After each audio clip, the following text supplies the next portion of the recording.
Monsieur Jérémy Ava, vous êtes acteur de la société civile. Bienvenue dans cet entretien sur Kion de Télévision. Merci Madame Linda, merci pour l'honneur. Merci. Nous parlons de la déclaration du Premier ministre Jean-Michel Sama Lukonde qui veut l'année 2021 comme année du social. Que peut-on comprendre par là? Une campagne électorale qui prépare le terrain pour 2023. Tellement le social était à son plus bas niveau et le peuple, la masse, la majorité, la populace, qui est le vrai peuple, s'en plaignait. Et vu qu'il nous reste 2 ans, il faut penser au social.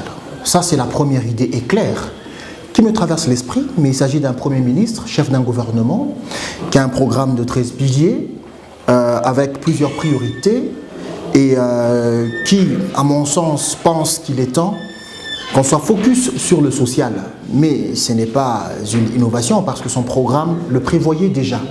Mais seulement la situation était tellement désaxée, et à mon sens, c'est une sorte de mea culpa, mais d'une certaine ingéniosité, à ce titre-là, que le chef du gouvernement essaye de se fixer plus sur le social. Il ne faudrait pas que je réponde aux questions que vous ne me posez pas.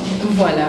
Alors, quelles sont les actions concrètes À ce titre-là, que le chef du gouvernement essaye de se fixer plus sur le social.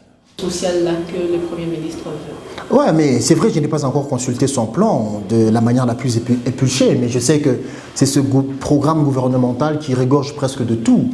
Et il est évident qu'il gagne un plan, mais à mon sens, qui n'est que d'une teinture assez politicienne. Pourquoi je dis cela? Parce que, rappelez-vous que le gouvernement essaie de nous plonger, dans la plupart des cas, dans une sorte de chimère. Pourquoi je me permets cela? Il y a eu 2 situations qui ont été amorcées, initiées par le gouvernement avec beaucoup de volonté, mais qui par la suite, et nous et le gouvernement, nous nous sommes rendus compte qu'il fallait un plan Marshall, une prospection, une étude de faisabilité d'avant. Le premier cas est celui lié à la gratuité de l'enseignement. C'est que c'était une improvisation, à mon sens, tellement politicienne, qui versait même dans la boue. Et c'est par la suite qu'on s'est rendu compte qu'il n'y avait pas assez d'écoles, ces écoles n'avaient pas de bancs, ces bancs n'avaient pas de professeurs, il n'y avait pas d'expertise. Et la plupart d'écoles que nous avons sont des écoles conventionnées catholiques. Et voilà une guéguerre contre l'Église catholique par rapport à cette situation. Deuxièmement, situation liée à l'état de siège. Pour 15 jours, nous voilà à plus de 5 mois. Pourquoi? Parce que c'est après avoir décrété l'état de siège qu'on se rend compte que c'est une situation d'une complexité immense. Et il n'y a pas que les 3 États frontaliers qui seraient en connivence avec les forces qui sont à la base de l'insécurité dans la partie est du pays. Il y a des situations aussi liées aux influences de la communauté internationale. 15 jours, on est à plus de 150 jours. On arrive à déguiser l'état de siège avec l'appui de l'armée ougandaise. Et dernièrement, le chef de l'État s'est permis de le dire lors de son adresse devant le Congrès, qu'il y a le Rwanda et le Burundi qui vont devoir aussi renchérir. C'est une continuation ou un perfectionnement de l'état de siège. Donc ça fait déjà 2 actions initiées par le gouvernement qui sont en train, par rapport à elles-mêmes, d'échouer. Voilà, comparativement à l'année 2021, elle a été déclarée comme année d'action. Là, c'était le chef de l'État qui l'a déclaré, mais cette fois-ci, le Premier ministre plutôt déclare l'année 2022 comme année du social. Comment différencier les deux, l'année d'action, l'année du social? C'est quoi la différence entre les deux? Il n'y a pas de différence.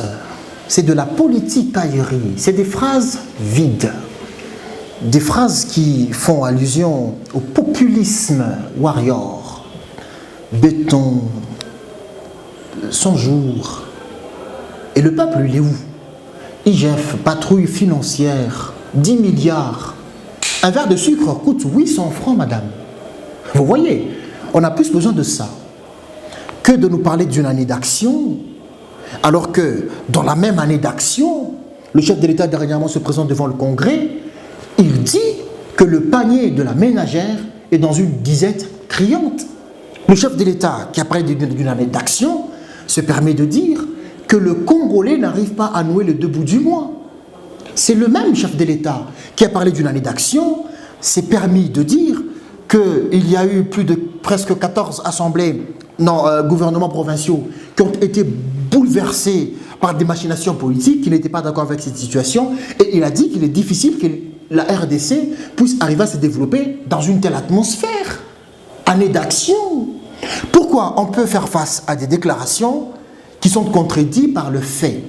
C'est que factuellement, il y a beaucoup d'efforts à ménager. Là, une dernière question pour finir notre entretien. Vu les temps qui restent à ces gouvernements, c'est vrai déjà 2022, 2021, 2023 plutôt, c'est déjà les élections.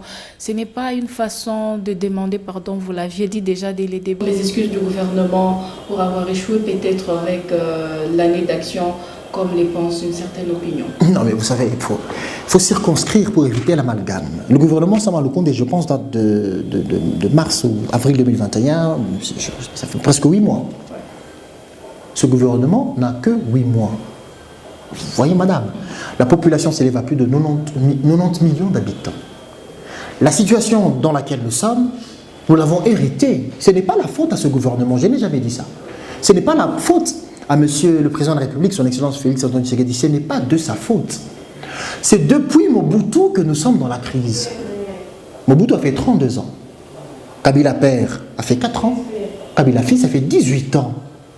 Et moi, personnellement, et tous les autres qui me suivent, qui sont rationnels, nous ne pouvons pas espérer un changement d'un régime qui fait plus de 50 ans, vous voyez, ça fait 4 présidents qui ont défilé, que les choses changent dans 2 ans et demi ou 3 ans. C'est une farce. Que le chef de l'exécutif national, que le président de la République, il faut qu'ils disent la vérité au peuple congolais. Qu'ils arrêtent de promettre au peuple que c'est pour 2022 qu'on va... Mais attendez, ça date de quand? Soyons sérieux. Ça date de longtemps. Au grand mot, des grands remèdes. Que, au fond aussi, laissez-moi vous dire, parce qu'il ne faut pas que je m'éloigne de votre question, on ne gère pas la République avec des excuses. On s'assume. C'est que ça serait un mea culpa, bien sûr, pour le chef de l'État, parce qu'il a reconnu que nous avons fourni des efforts. Mais la vie n'est pas réluisante. Mais on ne gère pas la République avec des excuses. La plus bonne excuse quand on gère la République, c'est la démission. Merci beaucoup, M. Jérémy Have, d'avoir répondu à toutes nos questions. C'est moi qui vous remercie pour l'expression de la démocratie.